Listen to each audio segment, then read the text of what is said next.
Lettre 25. Le vicomte de Valmont à la marquise de Merteuil. Voici le bulletin d'hier. À 11 heures, j'entrai chez madame de Rosemonde, et sous ses auspices, je fus introduit chez la feinte malade qui était encore couchée.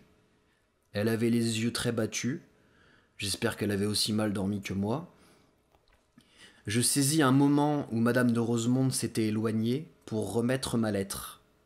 On refusa de la prendre, mais je la laissai sur le lit et allai bien honnêtement approcher le fauteuil de ma vieille tante qui voulait être auprès de son cher enfant. Il fallut bien serrer la lettre pour éviter le scandale.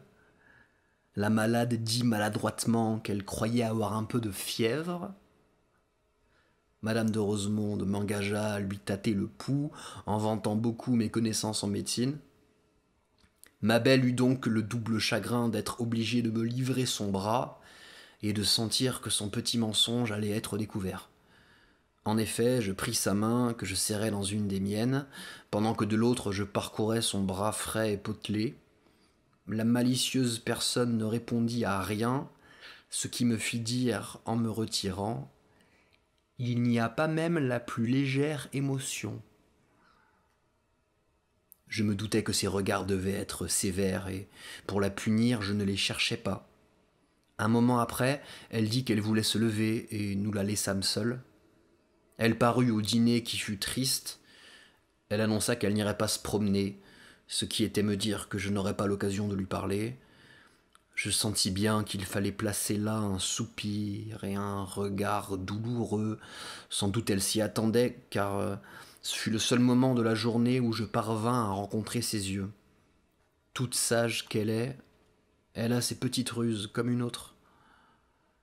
Je trouvai le moment de lui demander si elle avait eu la bonté de m'instruire de mon sort, et je fus un peu étonné de l'entendre me répondre « Oui, monsieur, je vous ai écrit. » J'étais fort empressé d'avoir cette lettre, mais soit ruse encore, ou maladresse, ou timidité, elle ne me la remit que le soir, au moment de se retirer chez elle. Je vous l'envoie ainsi que le brouillon de la mienne. Lisez et jugez. Voyez avec quelle insigne fausseté elle affirme qu'elle n'a point d'amour, quand je suis sûr du contraire. Et puis elle se plaindra si je la trompe après, quand elle ne craint pas de me tromper avant. Ma belle amie, l'homme le plus adroit ne peut encore que se tenir au niveau de la femme la plus vraie.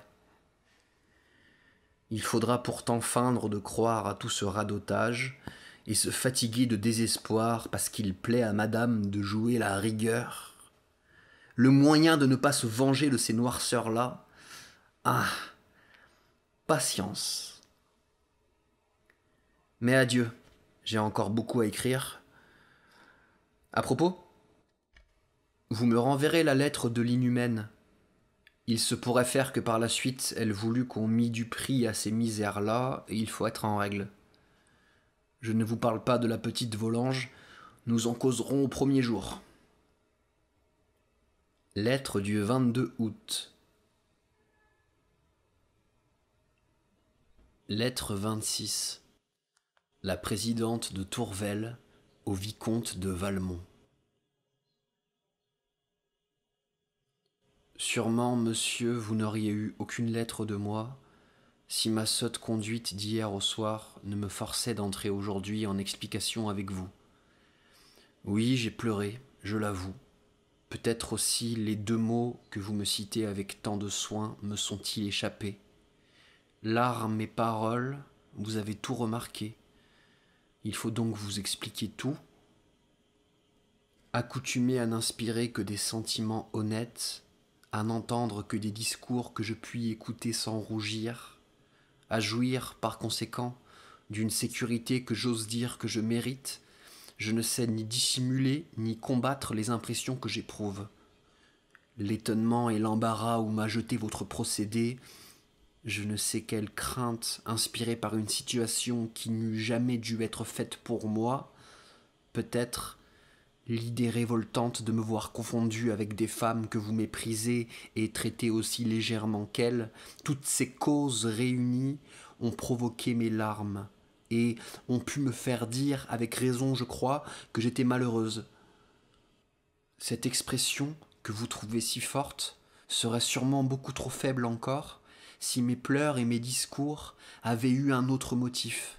Si, au lieu de désapprouver des sentiments qui doivent m'offenser, j'avais pu craindre de les partager. Non, monsieur, je n'ai pas cette crainte. Si je l'avais, je fuirais à 100 lieues de vous. J'irais pleurer dans un désert le malheur de vous avoir connu. Peut-être même, malgré la certitude où je suis de ne vous point aimer, de ne vous aimer jamais, peut-être aurais-je mieux fait de suivre les conseils de mes amis, de ne pas vous laisser approcher de moi. J'ai cru, et c'est là mon seul tort, j'ai cru que vous respecteriez une femme honnête, qui ne demandait pas mieux que de vous trouver telle et de vous rendre justice, qui déjà vous défendait, tandis que vous l'outragiez par vos vœux criminels. Vous ne me connaissez pas. Non, monsieur, vous ne me connaissez pas. Sans cela, vous n'auriez pas cru vous faire un droit de vos torts. Sans cela, vous n'auriez pas cru vous faire un droit de vos torts. Parce que vous m'avez tenu des discours que je ne devais pas entendre. Vous ne vous seriez pas cru autorisé à m'écrire une lettre que je ne devais pas lire, et vous me demandez de guider vos démarches, de dicter vos discours. Eh bien, monsieur, le silence et l'oubli. Voilà les conseils qu'il me convient de vous donner, comme à vous de les suivre. Alors vous aurez en effet des droits à mon indulgence. Il ne tiendrait qu'à vous d'en obtenir même à ma reconnaissance. Il ne tiendrait qu'à vous d'en obtenir même à ma reconnaissance.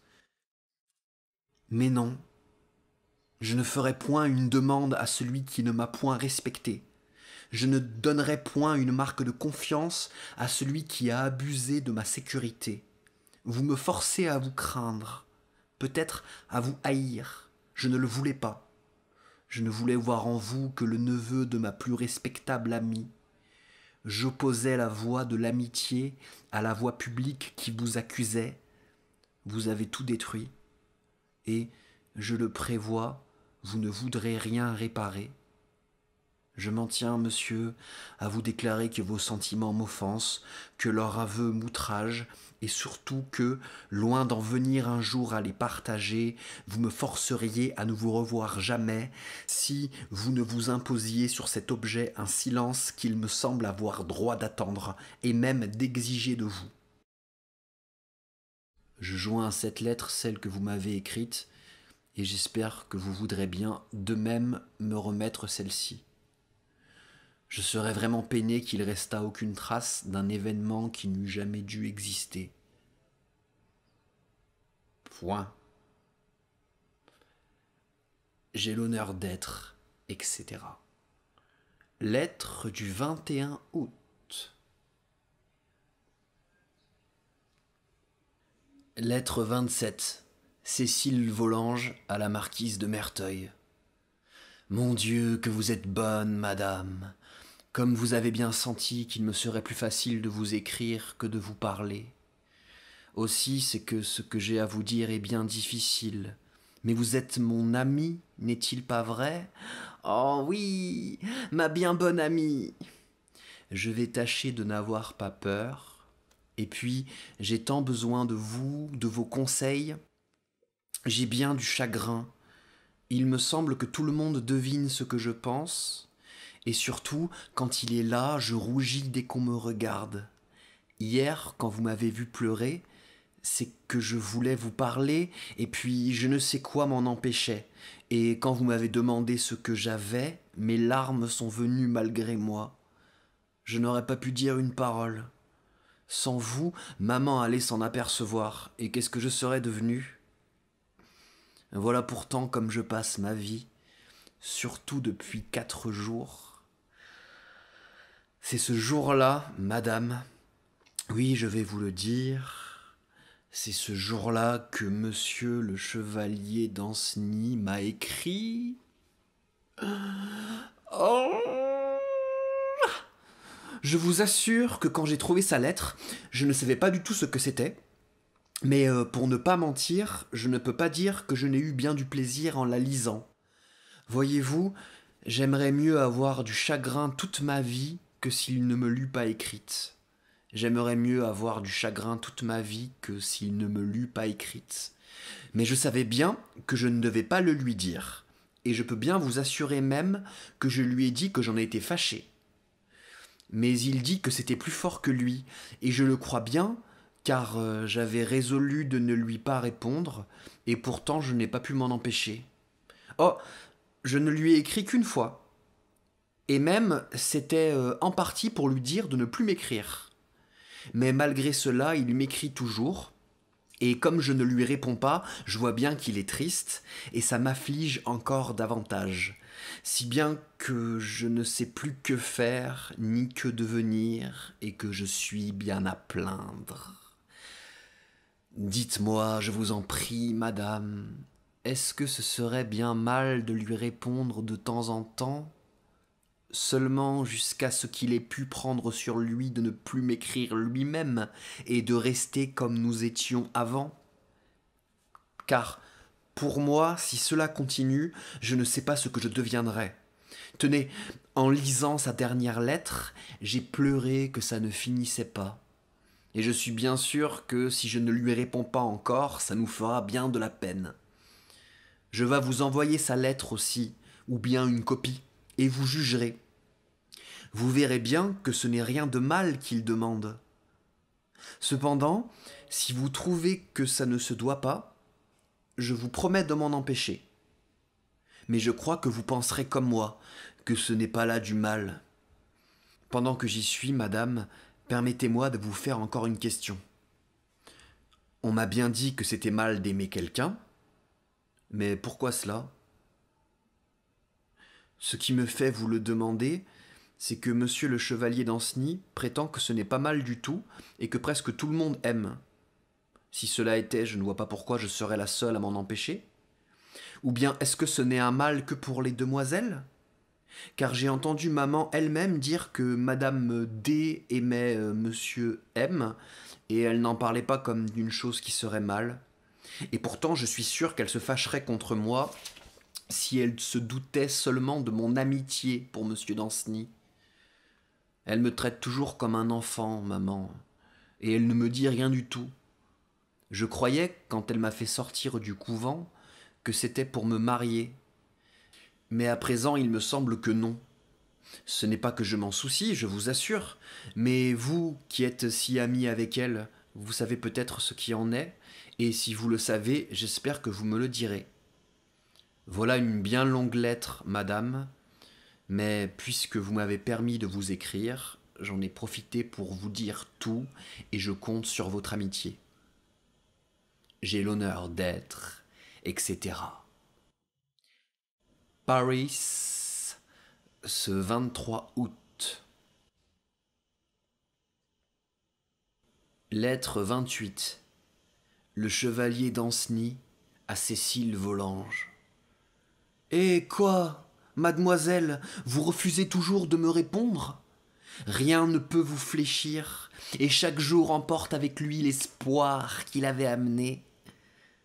Quelle est donc cette amitié que vous consentez qui subsiste entre nous, si elle n'est pas même assez puissante pour vous rendre sensible à ma peine, si elle vous laisse froide et tranquille, tandis que j'éprouve les tourments d'un feu que je ne puis éteindre, si, loin de vous inspirer de la confiance, elle ne suffit pas même à faire naître votre pitié?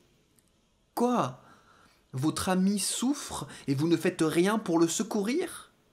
Il ne vous demande qu'un mot et vous le lui refusez? Et vous voulez qu'il se contente d'un sentiment si faible dont vous craignez encore de lui réitérer les assurances? Vous ne voudriez pas être ingrate, disiez-vous hier? Ah, croyez-moi, mademoiselle, vouloir payer de l'amour avec de l'amitié, ce n'est pas craindre l'ingratitude, c'est redouter seulement d'en avoir l'air. Cependant, je n'ose plus vous entretenir d'un sentiment qui ne peut que vous être à charge s'il ne vous intéresse pas. Il faut au moins le renfermer en moi-même, en attendant que j'apprenne à le vaincre. Je sens combien ce travail sera pénible. Je ne me dissimule pas que j'aurai besoin de toutes mes forces. Je tenterai tous les moyens. Il en est un qui coûtera le plus à mon cœur. Ce sera celui de me répéter souvent que le vôtre est insensible. J'essaierai même de vous voir moins, et déjà je m'occupe d'en trouver un prétexte plausible. Quoi? Je perdrai la douce habitude de vous voir chaque jour? Du moins je ne cesserai jamais de le regretter.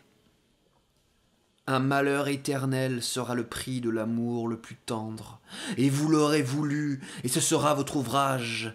Jamais, je le sens, je ne retrouverai le bonheur que je perds aujourd'hui. Vous seule étiez faite pour mon cœur, avec quel plaisir je ferais le serment de ne vivre que pour vous. Mais vous ne voulez pas le recevoir. Votre silence m'apprend assez que votre cœur ne vous dit rien pour moi.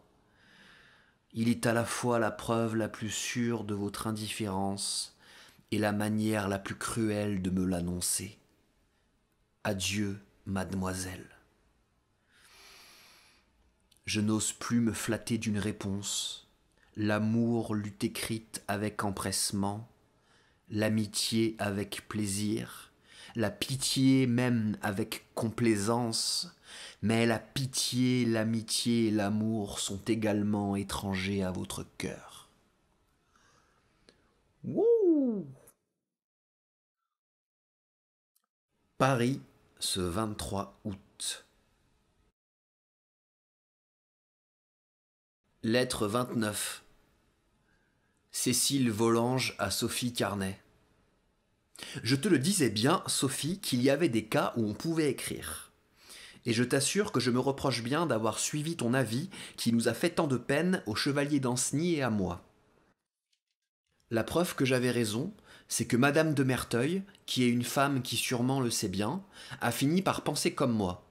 Je lui ai tout avoué, elle m'a bien dit d'abord comme toi, mais quand je lui ai eu tout expliqué, elle est convenue que c'était bien différent.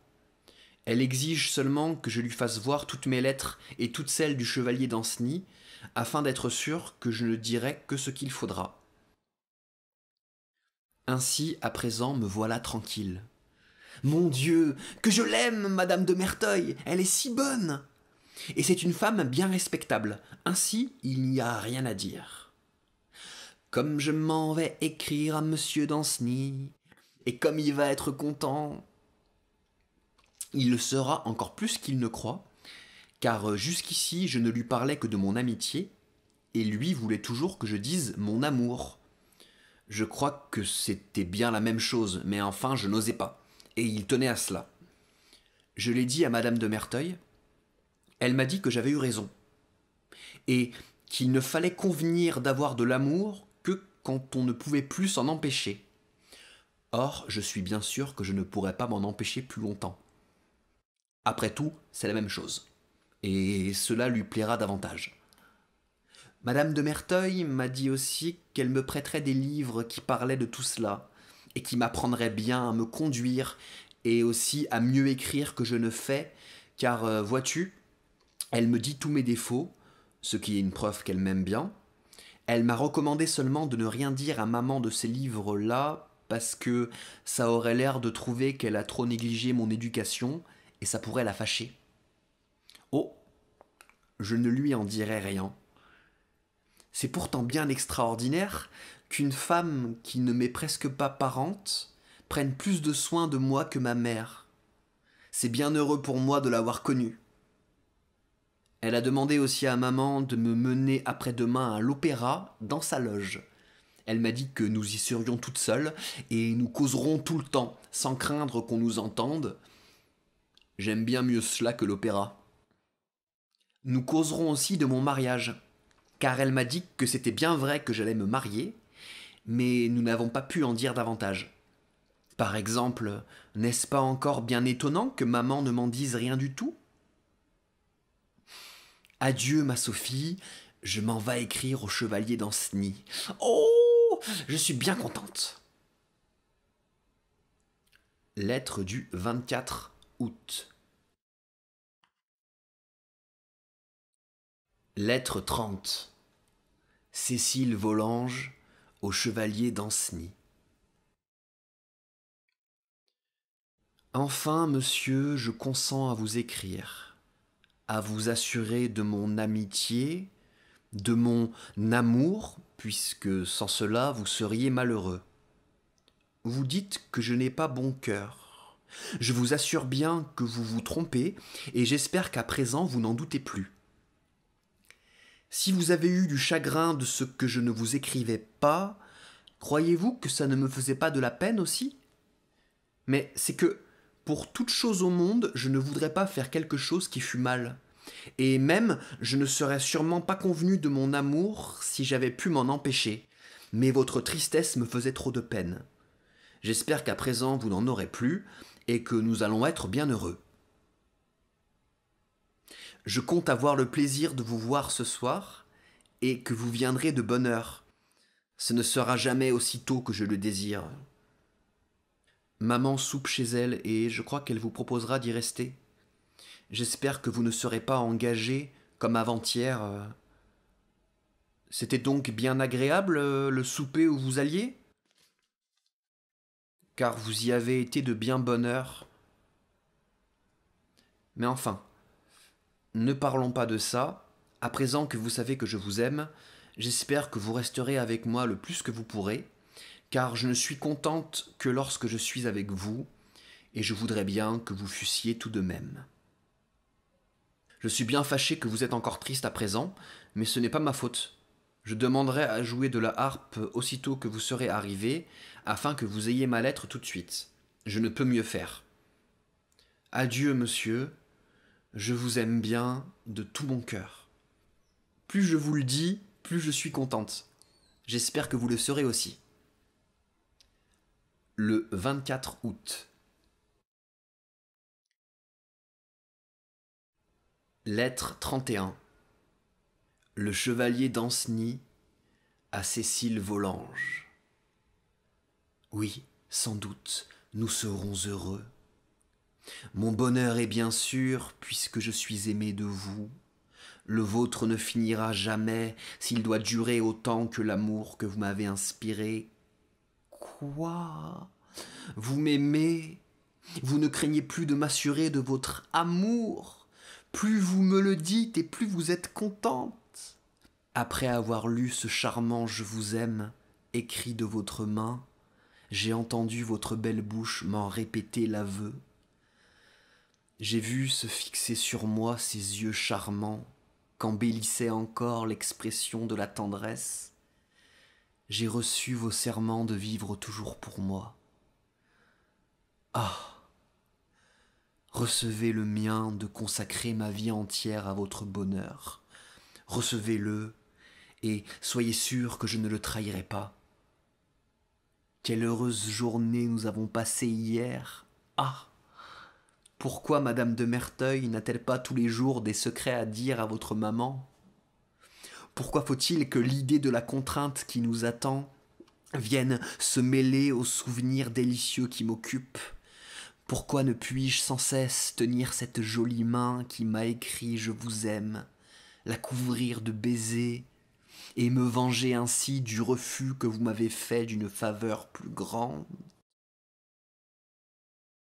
Pourquoi ne puis-je sans cesse tenir cette jolie main qui m'a écrit « Je vous aime », la couvrir de baisers, et me venger ainsi du refus que vous m'avez fait d'une faveur plus grande?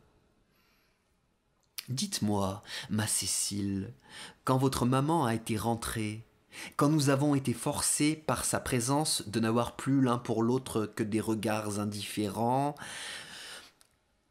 quand vous ne pouviez plus me consoler par l'assurance de votre amour du refus que vous faisiez de m'en donner des preuves, n'avez-vous donc senti aucun regret? Ne vous êtes-vous pas dit un baiser lui rendu plus heureux, et c'est moi qui lui ai ravi ce bonheur? Promettez-moi, mon aimable ami, qu'à la première occasion vous serez moins sévère.